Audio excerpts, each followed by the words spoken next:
बाग बगीचों का शहर, महलों और मंदिरों का शहर वडोदरा।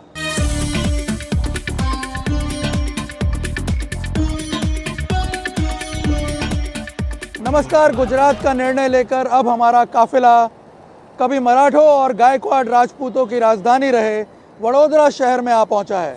वडोदरा का इतिहास बहुत लंबा है। ये गुजरात का एक महत्वपूर्ण नगर होने के साथ साथ एक बहुत बड़ा औद्योगिक क्षेत्र भी है। गुजरात के हर शहर की तरह वडोदरा भी बीजेपी का गढ़ माना जाता है, लेकिन इस शहर में बीजेपी के लिए जीत की इबारत लिखना इतना आसान भी नहीं था। कैसे बीजेपी ने वडोदरा को अपना बनाया, आज हम आपको बताएंगे और साथ ही ये भी जानने की कोशिश करेंगे कि वडोदरा का वोटर क्या सोचता है, क्या चाहता है, क्या वो बीजेपी के काम से खुश है या फिर कोई बदलाव चाहता है।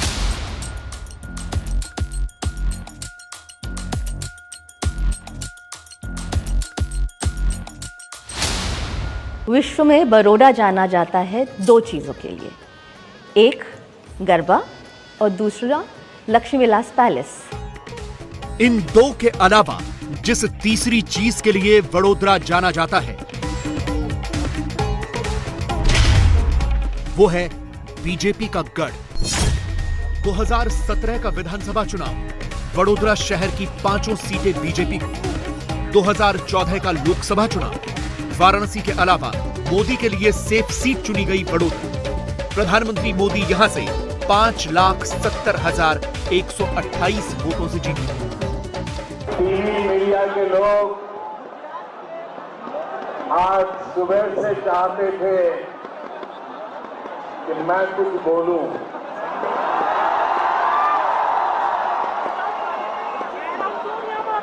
लेकिन मेरा मन करता था अगर बोलूंगा तो बड़ौदा जाकर के बोलूंगा।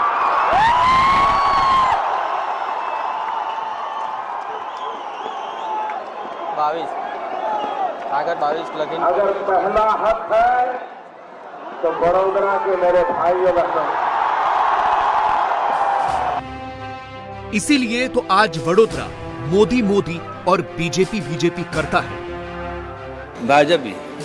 भाजपा आए, भाजपा अपने हिसाब से सही है, जो दिल में वो मैंने बोला। अभी तक तो भाजपा के सिवा कोई विकल्प नहीं दिख रहा है। सही है, जो होता है हर बार मोदी सरकार। बीजेपी ऑब्वियसली बीजेपी जीत जाएगी। भाजपा जावे ना, दूसरा कौन आवे? बीजेपी ही चलेगा। बीजेपी अच्छा काम करता है, इसके लिए नरेंद्र मोदी ऊपर है ना, इसके लिए बीजेपी फेमस है।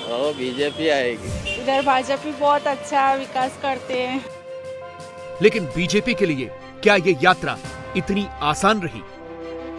भारत के पश्चिमी घाट को मंडित करने वाले महासागर के किनारे खड़े होकर मैं ये भविष्यवाणी करने का साहस करता हूं कि अंधेरा छटेगा, सूरज निकलेगा, कमल खिलेगा।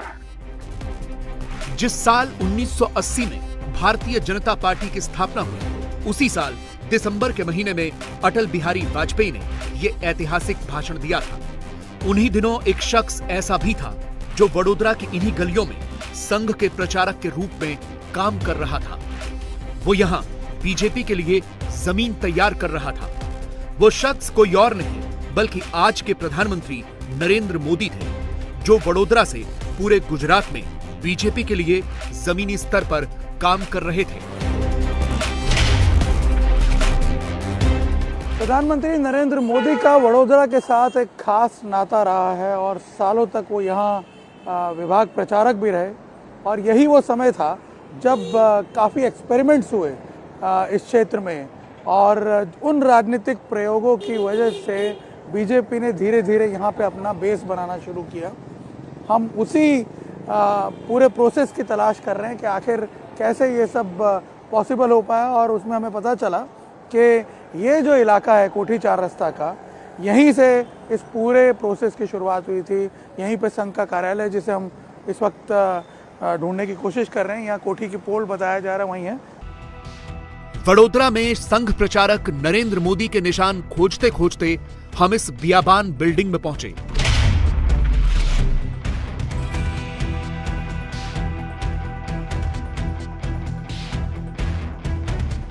हम ऊपर गए तो देखा एक बहुत बड़ा सा कमरा है, लेकिन वो टूटा फूटा पड़ा हुआ था। फर्नीचर भी टूट गया है, लेकिन कमरे की दीवारों पर संघ के बड़े लोगों की फोटोग्राफ्स अभी भी लगी हुई हैं। पता चला कि 1977 से 82 तक नरेंद्र मोदी यहीं रहा करते थे।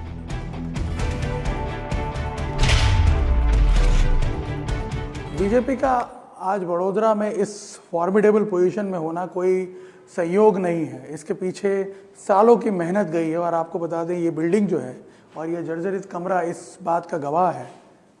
इसी कमरे में नरेंद्र मोदी, जो आज प्रधानमंत्री हैं, वो विभाग प्रचारक के तौर पर इसी कमरे में रहते थे और यहीं से वो वडोदरा विभाग की सारी जो संघ की एक्टिविटीज़ हैं उसका संचालन करते थे। 77 से 82 के बीच में वो यहाँ रहे। तब तो बीजेपी की स्थापना भी नहीं हुई थी। बीजेपी की स्थापना 80 में हुई उनके यहाँ रहते हुए। और उन्होंने लगातार एक मॉडर्न अप्रोच के साथ यहाँ से काम शुरू किया। इनफैक्ट बताते हैं कि कई नए प्रयोग, कई नए एक्सपेरिमेंट्स की गवाह है ये बिल्डिंग। इसका जो टॉप फ्लोर है जिस पे वो रहते थे, यहाँ बाकायदा कार्यकर्ताओं के साथ संवाद होते थे। संघ के प्रचारक के तौर पे नरेंद्र भाई रहे थे यहाँ बड़ौदा में।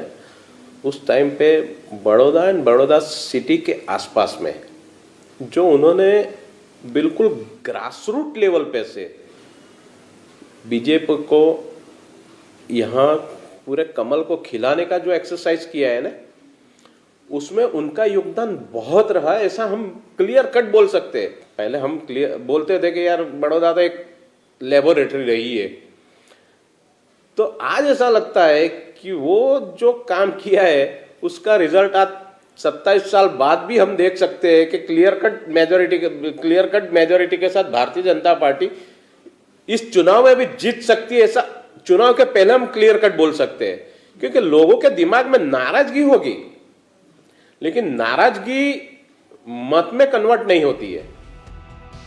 हमारी पड़ताल आगे बढ़ी तो पता चला कि बीजेपी ने अपनी स्थापना के तुरंत बाद जो पहला चुनाव जीता था वो भी इसी शहर में हुआ एक पार्षद का बाई इलेक्शन था। हमको वो तस्वीरें भी मिली जिनमें नरेंद्र मोदी और अटल बिहारी वाजपेयी मौजूद थे। ये चुनाव हुआ था, आपको इसमें यहाँ तारीख भी लिखी हुई है, 15/6/1980। 15 जून 1980 को ये चुनाव हुआ था। वडोदरा में बाई इलेक्शन हुआ था। बीजेपी की उसी वक्त स्थापना हुई थी।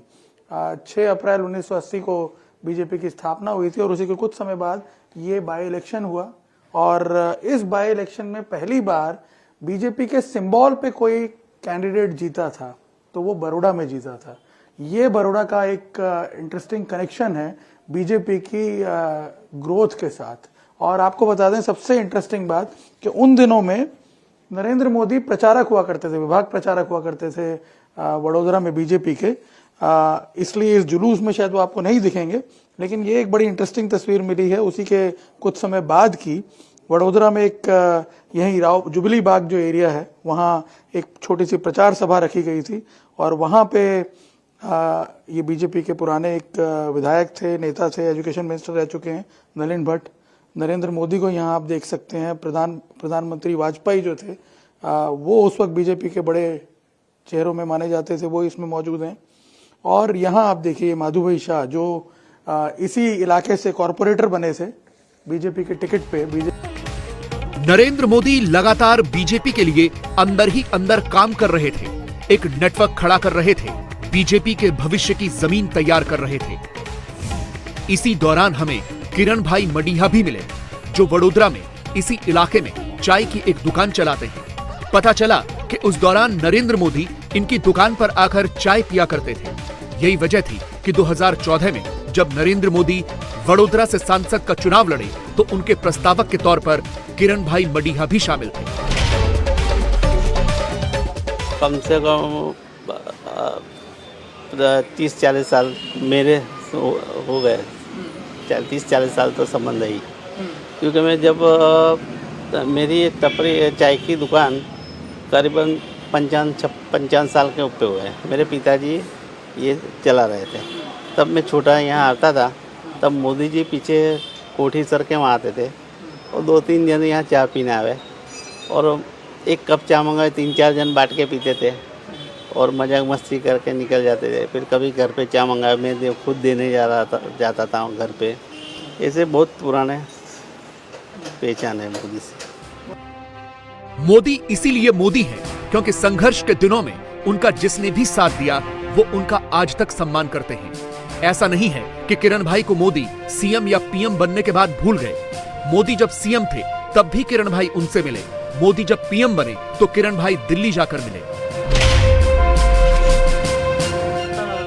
उनसे आज भी संपर्क है आपका? कभी मिलना हुआ? अब तो प्रधानमंत्री बन गए। हाँ, प्रधानमंत्री बन गए तब मैंने ऐसे ही एक बार उनको कॉल किया था, मेरे को शुभेच्छा मुलाकात चाहिए।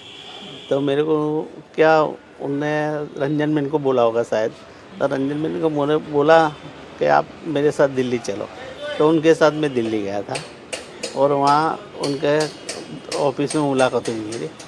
जैसे गया तो चेयर पे से उठ के सीधे आए। वो बोले आओ किरण भाई, मेरे लिए चाय लेके आए कि नहीं? मैं बोला सर यहाँ का तक कहाँ चाय लेके आओ? तो बोले यहाँ कहाँ रुके? मुझे बेन की वहाँ रुके। तो बोले दिल्ली विल्ली घूम के आओ।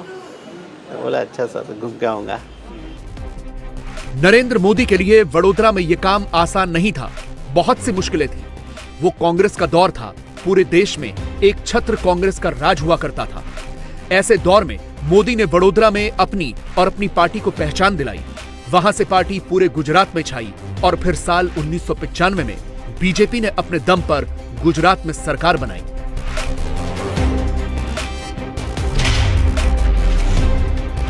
उसी में पहली सीट जिस सिटी में जीती हो कॉरपोरेशन की पार्टी ने, उसके बाद 15 साल बाद अपने आप को मजबूत किया, सारी सीटें जीत करके आए विधानसभा में। और उसके बाद 98 में भी वही रिपीट किया। लेकिन 2000 आते आते बीजेपी के अंदर गुजरात में काफ़ी आंतरिक कलह चल रहा था और पार्टी कई सारी समस्याओं से घिरी हुई थी। सरकार केशुभाई की काफ़ी लो थी परसेप्शन वाइज। और ऐसे में उस वक्त नरेंद्र मोदी को एक बार फिर भेजा गया गुजरात में बीजेपी को रेस्क्यू करने के लिए। और मुझे याद है अच्छी तरह कि जो बाई इलेक्शन हुए थे नरेंद्र मोदी के आने के बाद, 3 सीटों पर बाई इलेक्शन हुए गुजरात में, जिसमें 3 में से 2 सीटें बीजेपी हार गई थी।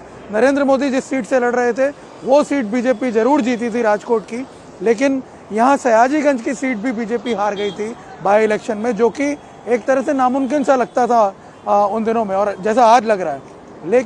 और इसी वजह से पार्टी काफ़ी चिंता में आ गई थी। लेकिन उसके बाद नरेंद्र मोदी ने जिस तरह से बीजेपी को एक फॉर्मिडेबल पोजीशन में लाकर रख दिया गुजरात में, आज सयाजीगंज जो है वो बहुत सेफ कॉन्स्टिट्यूंसी बन गई है। और आज यहाँ के वोटर का क्या मिजाज है, क्या सोच रहा है सयाजीगंज का वोटर, इस बार किसके साथ है, चलिए ये भी हम जानने की कोशिश करते हैं।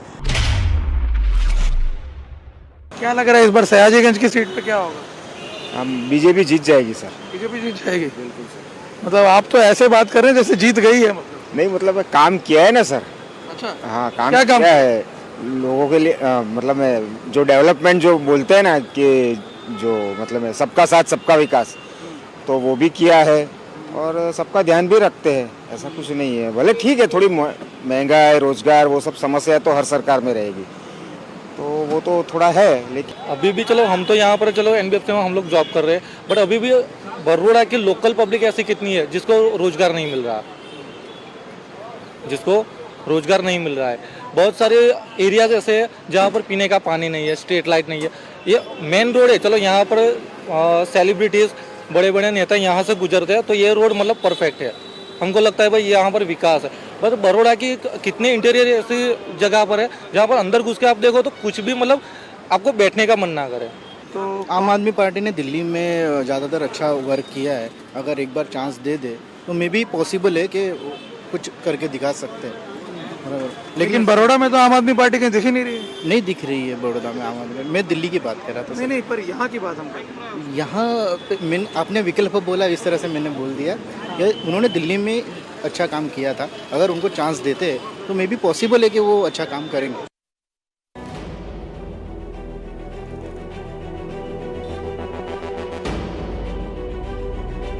लेकिन क्या इस बार भी बीजेपी के लिए चुनाव जीतना इतना ही आसान रहेगा?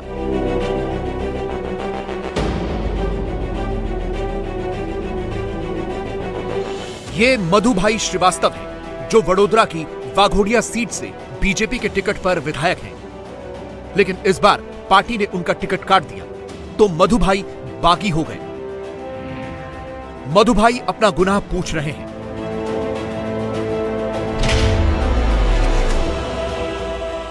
वाघोडिया के अंदर कांग्रेस का गढ़ था और अपक्ष तरीके विधायक बना था मैं सन 1995 में। उसके बाद मुझे भारतीय जनता पार्टी ने बुलाकर ले गए थे। केशु बापा के टाइम पे वजुभाई वाड़ा प्रमुख थे, उस टाइम पे मेरे को बुलाकर लेके गए थे और टिकट दी थी। 5 दफे बीजेपी ने टिकट दी मेरे को, 5 दफे बीजेपी से जीत के आया, 6 बार जीता। जीतने के बाद मेरा क्या कसूर, मैंने कौन सा करप्शन किया, कौन सा पार्टी का बदनाम किया, पार्टी के लिए फिर सुप्रीम तक केस लड़ा, सुप्रीम से निर्दोष छूट के आए हम दोनों भाई। मेरा कसूर क्या? मेरे को ये कहना है नरेंद्र मोदी जी से, मेरे को कहना है मेरे अमित शाह जी से कि मेरा कसूर क्या। और मैं आज चट्टा कट्टा हूँ, पार्टी की सेवा कर सकता हूँ, फिर भी मेरी टिकट काटी है तो मेरा कसूर क्या? मैं कौन से गुनाह किया है? मधुभाई उत्तर भारतीय हैं और उनकी विधानसभा में उत्तर भारतीय मतदाताओं की अच्छी खासी तादाद है। इसीलिए मधुभाई बड़े बड़े दावे कर रहे हैं। हमने इसका भी रियलिटी चेक किया कि मधुभाई के रहने से कोई फर्क पड़ता है या नहीं। जवाब आप खुद सुन लीजिए। यहाँ आपके वाघोडिया में मधु श्रीवास्तव का टिकट काट दिया, 6 टर्म से एमएलए है, कुछ फर्क पड़ेगा उससे? कोई नहीं पड़ेगा। क्या जनता क्या सोच रही है? जनता सोच रही थी कि उसका टिकट कटे। अच्छा, हाँ, क्यों? तो वो 10 साल से निष्क्रिय थे, वो पब्लिक का काम नहीं करते थे, लड़की को भेज देते थे, लड़की सारा वहीवट करती थी, इसलिए जो विकास होना था बीजेपी सरकार में वो नहीं हुआ, इसीलिए वो सक्रिय नहीं थे। इंडिया टीवी हर वक्त हर जगह डाउनलोड करने के लिए सर्च करें India TV news Google play store या ऐप स्टोर पर।